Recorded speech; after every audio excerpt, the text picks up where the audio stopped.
नमस्कार, स्वागत आहे अलर्ट महाराष्ट्र न्यूजमध्ये। आज आपण पाहणार आहोत मुंबईच्या पवईतील एका उच्चभ्रू अपार्टमेंटमध्ये घडलेले एक थरारक आणि धक्कादायक प्रकरण, जे एखाद्या थरारक गुन्हेगारी चित्रपटाच्या पटकथेलाही मागे टाकेल।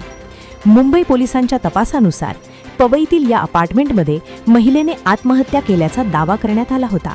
मात्र सखोल चौकशी केल्यानंतर हे क्रूर हत्याकांड असल्याचे उघड झाले।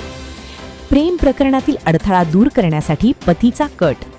40 वर्षीय सखाराम चौधरी याला आपल्या पत्नी गीता चौधरीला संपवायचे होते। सखारामचा दुसऱ्या महिलेसोबत प्रेम संबंध होता आणि तो तिच्यासोबत संसार थाटण्याचा विचार करत होता। सखारामने 2024 पासूनच पत्नीचा खून करण्याचे कटकारस्थान सुरू केले। धक्कादायक बाब म्हणजे याआधी 3 वेळा त्याने पत्नीला मारण्याचा प्रयत्न केला होता, परंतु गीता वाचली। 3 अयशस्वी प्रयत्न।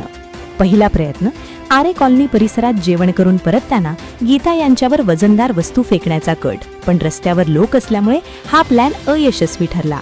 दुसरा प्रयत्न, रस्त्यावर गाडीखाली चिरडण्याचा कट, पण गीता नेहमी मुलाला शाळेत सोडताना फुटपाथावरून चालल्यामुळे हा प्रयत्नही फिसकटला। तिसरा प्रयत्न, ट्रेनमधून ढकलण्याचा कट, पण हा प्लॅन सुद्धा अंमलात आणला जाऊ शकला नाही। अखेरचा क्रूर कट। शेवटी सखारामने आपला जुना साथीदार शंकर डांगी याला 6.7 लाख रुपयांची सुपारी देऊन घरातच गीता यांची हत्या घडवून आणली।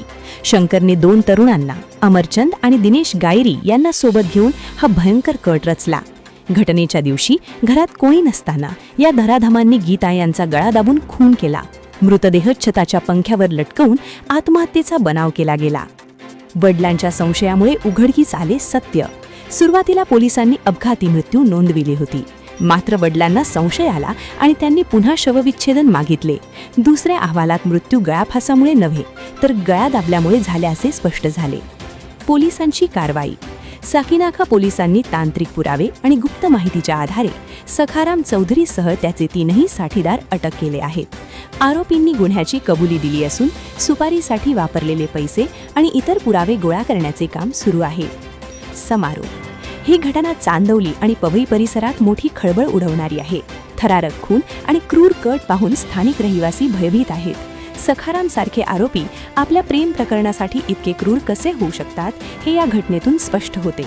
तुम्ही पाहत आहात अलर्ट महाराष्ट्र न्यूज।